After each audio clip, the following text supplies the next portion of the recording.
పిల్లలు కావాలనే మీ కలను నెరవేర్చుకోండి. మొదటి కన్సల్టేషన్, మొదటి స్కానింగ్ ఉచితం. వివరాల కొరకు హెగ్డే ఫెర్టిలిటీని సంప్రదించండి. నమస్తే, నేను Keshav. Welcome to Suman TV. ఆంధ్రప్రదేశ్లో ఫైబర్ నెట్లో జరిగిన దారుణాలు ఒక్కొక్కటిగా వెలుగు చూస్తుంటే ప్రతి ఒక్కరు షాక్ అవుతున్నారు. ఈ నేపథ్యంలో ఇప్పుడు ప్రముఖ దర్శకుడు రామ్ గోపాల్ వర్మకి లీగల్ నోటీసులు కూడా అందాయి.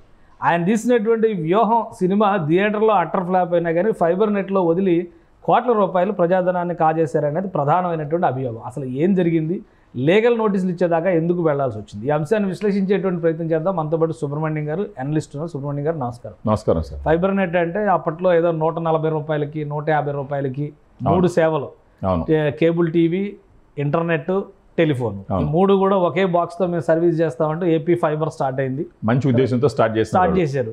సో ఇప్పుడు ఏపీ ఫైబర్కి సంబంధించినటువంటి డబ్బులు 2 కోట్ల రూపాయలు పైగా అగ్రిమెంట్ చేసుకుని దాదాపు 1,15,00,000 రూపాయల వరకు రామ్ గోపాల్ వర్మ గారి అకౌంట్లోకి వెళ్ళిపోయినాయి. అంటే ఆయన అకౌంట్ మీన్స్ ఆయనకు సంబంధించినటువంటి ఒక కంపెనీ అకౌంట్లోకి వెళ్ళినాయి.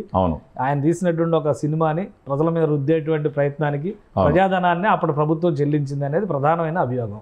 ఏంటి, దీన్ని ఏ విధంగా చూడాలి? దీన్ని 2 రకాలుగా చూడాలి సార్. ఒకటి, ప్రజల్ని మభ్యపెట్టే ఆలోచనలో భాగం. రెండోది, తను అనుకున్న వాళ్ళకి ప్రజల సొమ్ముని అప్పలంగా కట్టబెట్టేటటువంటి ఒక అవినీతి పర్వం. ఈ 2 చూడాలి యాక్చువల్గా. ఫస్ట్ ఆఫ్ ఆల్, గవర్నమెంట్కి సంబంధించిన AP fibre net Ram Gopal Varma దగ్గర సినిమా ఎందుకు కొనాలి?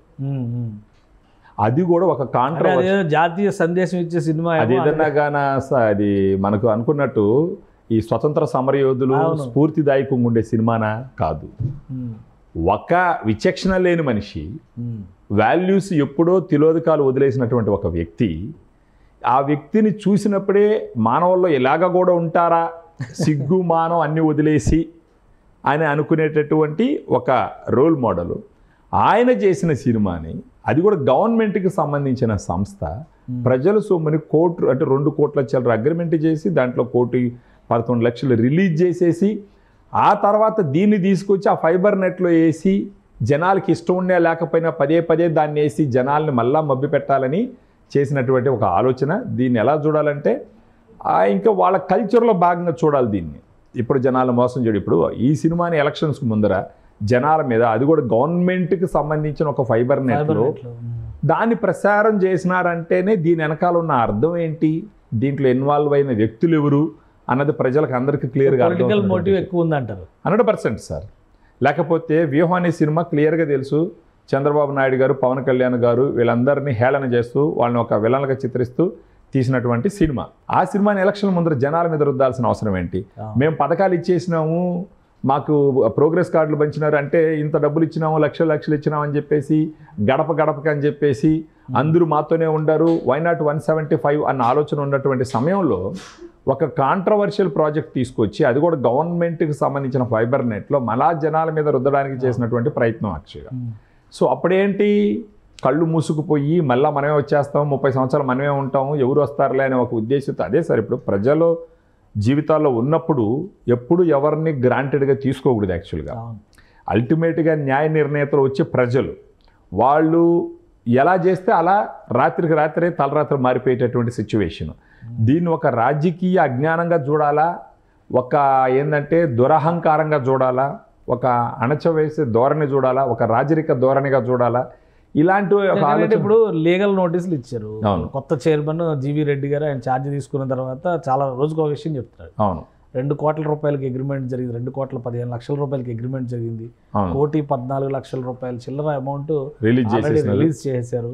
వాళ్ళు ఇచ్చినటువంటి ఆ వీడియోని పెడితే దానిలో వచ్చినటువంటి వ్యూస్ 1,853, అంటే 11,000 రూపాయలు ఒక్కొక్క వ్యూస్ చెల్లించినట్టుగా, ప్రభుత్వ ధనాన్ని చెల్లించినట్టుగా నిర్ధారించారు. ఇప్పుడు లీగల్ నోటీస్ ఇచ్చారు.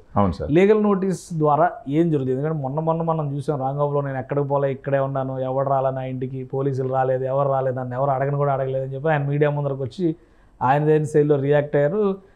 ఎక్స్లో ఇప్పటికే అలాంటి కోతలే కూస్తూ కనిపిస్తున్నారు ఆయన ప్రతి అంశం మీద. తెలంగాణలో జరిగిన దానికి ఆంధ్రాకి రిలేట్ చేస్తారు, ఇంకో చోట జరిగిన దాన్ని మళ్ళీ తీసుకొచ్చి ఆంధ్రాకి రిలేట్ చేస్తారు. ఇప్పుడు ఈ లీగల్ నోటీస్ అనేది ఎందుకు 4 గీసుకోవడానికి పనికి వస్తాయా, లేదంటే నిజంగానే ఏమైనా రిజల్ట్ ఉంటుందా? సార్, ఇప్పుడు పల్లెటూరులో ఒక సామెత చెప్తారు, ఏంటంటే ఇడిచిపెట్టేసినోడు ఈదికి పెద్ద అనేసి. అంటే అది పల్లెటూరులో మనకు జనరల్గా చెప్తుంటారు అనమాట. ఇప్పుడు ఆ పరిస్థితి అంతా ఆ విధంగా తయారైపోయింది. ఇప్పుడు ఈది పెద్ద ఎవరు? ఇప్పుడు ఈది పెద్ద ఇంక ఇప్పుడు వీళ్ళే. ఇప్పుడు అంటే చట్టం అంటే ఒక గౌరవం లేదు, గౌరవం, అసలు భయం పూర్తిగా లేదు. భయం సంగతి పక్కన పెట్టండి, అసలు గౌరవం లేదు.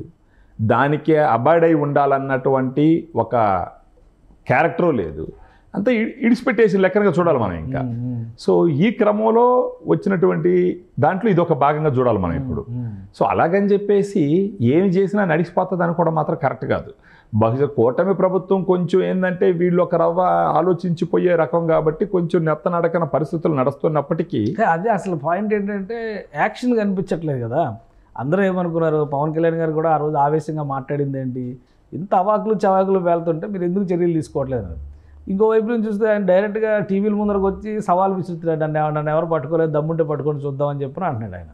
వీళ్ళేమో ఇంకా లీగల్ ప్రాసెస్ ఇవి అవి అంటున్నారు. అసలు నిజంగా నేరం జరిగితే పట్టుకోవడం ఇంత కష్టమా సార్? ఇప్పుడు కోర్టులు ఉంటాయి సార్ మధ్యలో. ఇప్పుడు దేనికైనా సరే మనం చూస్తూ ఉన్నాం, వేరే వేరే కేసుల్లో కూడా చూస్తున్నాం. సో పోలీస్ వ్యవస్థ ఏం చేస్తుంది, ఎవరికన్నా ఒక నోటీసులు ఇస్తుంది, దానికి సమాధానం చెప్పకపోతే ఆ తర్వాత తీసుకొచ్చి జైల్లో పెడుతుంది. కొన్ని సందర్భాల్లో కోర్టులను ఆశ్రయించి బెయిల్స్ తెచ్చుకుంటున్నటువంటి సిచ్యువేషన్. ఇప్పుడు మీరు రీసెంట్ కేసులో కూడా మీరు చూసినారంటే సజ్జల భార్గవ్ గారి కేసు కూడా సుప్రీంకోర్టుకి వెళ్తే ఆయన లోకల్ హైకోర్టులో తేల్చుకోమని చెప్పినారు. ఒక 2 వారాల గడువు ఇచ్చినారు. సో ఈ విధంగా చట్టంలో ఉన్నటువంటి కొన్ని లొసుగులను పెట్టుకొని బెయిల్స్ తెచ్చుకోవడము, ఆ విధంగా ఇది జరుగుతూ ఉంటాయి. అట్టని చెప్పేసి ఇప్పుడు లా వచ్చేసి అంత అమికబుల్గా ఇలా దృష్టిలో ఇలా ఉంటుందనేసి మనం అనుకునేదానికి అవకాశం లేదు. But it takes some time. Files కూడా మిస్సింగ్ అంటున్నారు. ఎందుకంటే ఇప్పుడు ఈ కేసులో నోటీసులు ఇచ్చిన దానిలో మొదటి ముద్దాయిలుగా మనం చూస్తే కనుక అంతకు ముందర ఉన్నటువంటి ఫైబర్ గ్రిడ్ టీం వాళ్ళకు కూడా వార్నింగ్లు ఇచ్చారు క్లియర్గా. వాళ్ళ విషయంలో కూడా ఇక్కడ ఇందులో మెన్షన్ చేశారు. అంటే 1, 2, 3, 4, 5 అని చెప్పి 5గురిని పెట్టి ఇచ్చారనమాట. ఉయ్యూరు గుణ శశాంక్ రెడ్డి, ఈయన వైఎస్ఆర్సీపీ సెంటర్లో పనిచేస్తారంట. వైఎస్ఆర్సీపీ సెంటర్ దీనికి సంబంధించిన ఆయన ఆ Guna Shashank Reddy first number 1. Number 2 Maddirala Madhusudan Reddy, ఈయన ఎక్స్ మేనేజింగ్ డైరెక్టర్ ఫైబర్ నెట్కి. సో అంటే వీళ్ళందరూ తర్వాత నెక్స్ట్ నంబర్స్ చూస్తే కనుక మనం రవి శంకర్ వర్మ, ఈయన ఆర్జీవీ గ్రూప్కి సంబంధించిన పార్ట్నరు. తర్వాత రాంగోపాల్ వర్మ, ఆయన కూడా ఆర్జీవీ గ్రూప్, ఆర్వీ గ్రూప్ దాని పార్ట్నరు. అలానే ఆర్వీ గ్రూప్ అనే కంపెనీకి కూడా ఇచ్చారు. సో ఇప్పుడు ఫస్ట్ ప్రయారిటీ ప్రకారం చూస్తే కూడా ఈ శశాంక్ రెడ్డి అనే ఆయన్ని టార్గెట్ చేసేటువంటి అవకాశం ఉండొచ్చు. అధికారులు నంబర్ 2 నంబర్ ఇప్పుడు అధికారులు వీళ్ళందరికీ వీళ్ళకి ఉండేటువంటి సీరియస్నెస్ సివియారిటీతో పోల్చి చూస్తే రాంగోపాల్ వర్మను కూడా అదే స్థాయిలో ట్రీట్ చేసే అవకాశం ఉంది. ఎందుకంటే ఆయన ఓన్లీ కంటెంట్ క్రియేట్ చేశాడు, అమ్మేసుకున్నాడు, ఆయన పని అయిపోయింది. అది వ్యూస్ రాకపోతే నాకు సంబంధం లేదు కాబట్టి దానికి నేనేం చేస్తాను అనేటువంటి పరిస్థితి ఉంటుందా? అసలు ఇందులో కొన్ని పాయింట్స్ ఈ లీగల్ నోటీసులు ఏం మెన్షన్ చేశారంటే టెక్నికల్ కమిటీ కానీ కంటెంట్ కమిటీ కానీ వీళ్ళ కమిటీ అప్రూవల్ లేకుండానే దీన్ని అంటగట్టారు. ఫైల్ ప్రొసీజర్ లేదంటున్నారు, ఫైల్స్ మిస్సింగ్ అంటున్నారు. లీగల్ నోటీస్ ఇచ్చారు, మిస్ అయిన ఫైల్స్ని ఎలా తీసుకొస్తారు, ఎలా ఎస్టాబ్లిష్ చేస్తారు? మళ్ళీ ఇది ఓన్లీ మీడియా స్టంట్ కేసుగా మిగిలిపోతుందా? ఇప్పుడు ఫైల్స్ మిస్ అయినప్పటికీ సార్ డబ్బులు అయితే చేతులు మారింది. అది గట్టి పాయింట్ లాకి. దేని కారణంగా ఇచ్చినారు? ఇప్పుడు ఉన్న పరిస్థితుల్లో ఒక వ్యూకి 11,000 ఇవ్వాల్సిన అవసరం లేదు కదా. అలా ఇచ్చినారు అని అంటేనే దాని వెనకాల ఉన్న మోటివ్ ఏంటో ప్రతి ఒక్కరు అర్థం చేసుకోగలరు.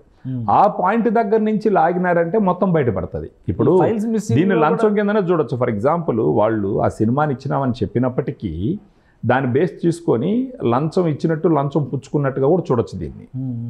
అంటే ఒక వ్యూకి 14,000 ఇవ్వాల్సినటువంటి ఆస్కార్ కంటెంట్ ఏం కాదు కదా సార్. అది ఆస్కార్ కంటెంట్ కూడా తెలియదు కదా. ఫైల్స్ మిస్సింగ్ లో కూడా అది కూడా క్రిమినల్ కేసు కిందకు వస్తుంది. విజయసాయి రెడ్డి గారి ఇన్ఫ్లుయెన్స్ ఉందని చెప్పని ఒక మాట వస్తుంది. కొంతమంది ఎంప్లాయీస్ నుంచి ఆయన ఫైల్స్ తెప్పించారని వస్తుంది.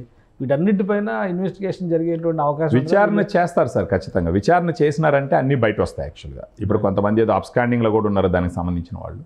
బట్ ఎంతో కొంతమంది దొరకతారు దానికి సంబంధం ఉన్న వ్యక్తులు. వాళ్ళని విచారణ చేసినట్టు ఖచ్చితంగా బయటపడతాయి సార్. అంటే ఇప్పుడు మనం అనుకోవచ్చు ఏంటంటే ఇంతకు ముందర ప్రభుత్వ పాలనలో ఇప్పుడు ప్రభుత్వ పాలనలో జరుగుతున్నటువంటి ఈ లాకు సంబంధించిన విషయాలు జనాలు చూసినప్పుడు స్వతహాగానే కొంచెం ఆవేశంగా ఉన్నారు కాబట్టి ఇంతకు ముందర ఏంటి చర్యలు తీసుకోలేదేంటి అని ఒక అనిపిస్తుంది. ఇప్పుడు ఇంతకు ముందర ఏంటంటే టకటక నంద్యాల పోయినారు, చంద్రబాబు నాయుడు గారిని బండ్లు ఎక్కించుకున్నారు, లోపల వేసేసినారు, 5 గంటలు తీసుకొని వేసేసినారు. సో ఈ విధంగా వాళ్ళు ఇప్పుడు తలుచుకుంటూ లోపల వేసేసేవాళ్ళు. అంటే వాళ్ళు అంత అగ్రెసివ్గా చేసినప్పుడు మీరు ఎందుకు చేయట్లేదు అంటే ఎక్కడో కంపారిజన్ వస్తుంది అని కంపారిజన్ వచ్చినప్పుడు కొంచెం అసంతృప్తి కూడా ఉంటుంది కదా, కొంచెం ఈ విధంగా ఇబ్బంది పడ్డప్పుడు ఇప్పుడు వాళ్ళు సాక్ష్యాలతో దొరికినప్పుడు మీరు ఎందుకు అలసత్వం చేస్తున్నారని. కానీ ప్రస్తుత ప్రభుత్వం ఎన్డీఏలో కూడా భాగంగా ఉంది. సో వాళ్ళు ఏం చేసినా వాళ్ళకి కూడా విమర్శలు ఎదుర్కోవాల్సిన ఇది ఉంటుంది. సో ఏది కూడా ఏంటంటే ఇప్పుడు సినిమాలో మన ఏంటంటే చట్టం తన పని తాను చేసుకుపోతుంది అన్నట్టు ఆ ధోరణిలోనే దీన్ని చూడాలి సార్ ఖచ్చితంగా. అంటే అది అంటే వచ్చి కూడా 6 నెలలు అయిపోయింది కదా, అంటే ఇంకేం 2-3 సంవత్సరాలు అయిపోయి తర్వాత కూడా వీళ్ళకి ఏం కాలేదని అంటే అప్పుడు మనం కొంచెం శంకించవచ్చు వీళ్ళని కూడా, వీళ్ళు ఏదో మీడియా స్టంట్ లాగా చేసినారు, అదేదో కొంచెం ఎంగేజ్ చేయడానికి చేసినారు అనుకోవచ్చు. కానీ 6 నెలలే కదా సార్ అయినాయి. వీటిలో ఈ ప్రూఫ్ కలెక్షన్ తర్వాత వాళ్ళని విచారణ చేయడం ఇదంతా టైం పడుతుంది కదా. సో ఆ రకంగా దీన్ని చూడొచ్చు. కానీ ఎవరు తప్పించుకుంటారని మాత్రం మనం అనుకునే దానికి అవకాశం లేదు. నాకు తెలిసి కూడా కూటమి ప్రభుత్వం కూడా వాళ్ళని వదులుతారనేసి అనుకునే దానికి అవకాశం కూడా లేదు sir. Right. Thank you Subrahmanyam గారు. ఇది లీగల్ నోటీస్ వరకు వెళ్ళింది. ఫైబర్ నెట్కి సంబంధించి వ్యూహం సినిమాని అమ్మడం లేదా కాపీ రైట్స్ ఇచ్చేటువంటి క్రమంలో జరిగినటువంటి చెల్లింపులన్నీ కూడా చట్టబద్ధంగా లేవు, హేతుబద్ధంగా లేవు. అలానే అనేక అవకతవకలు కూడా ఇందులో ఉన్నాయనేటువంటి ఆరోపణలు వస్తుంది. దానికి సంబంధితమైనటువంటి వ్యక్తులు 5గురికి నోటీసులు వెళ్ళి, ఇంక్లూడింగ్ 1 కంపెనీ అంటే రాంగోపాల్ వర్మకి సంబంధించినటువంటి ఆర్వీ గ్రూప్ కంపెనీకి కూడా నోటీసులు ఇచ్చారు. అతి త్వరలోనే దీనిపైన సమగ్రమైన విచారణ జరిగేటువంటి అవకాశం ఉంటుంది. ఆధారాలు ఉంటే కనుక దోషులను ఎవరిని కూడా వదిలిపెట్టే ఛాన్సెస్ లేవని సుబ్రహ్మణ్యం గారు విశ్లేషిస్తున్నారు. ఇది special discussion. Keep watching. Suman టీవీలో మీ పర్సనల్ అండ్ బిజినెస్ ప్రమోషన్స్ కోసం కింది నెంబర్కి కాంటాక్ట్ చేయండి.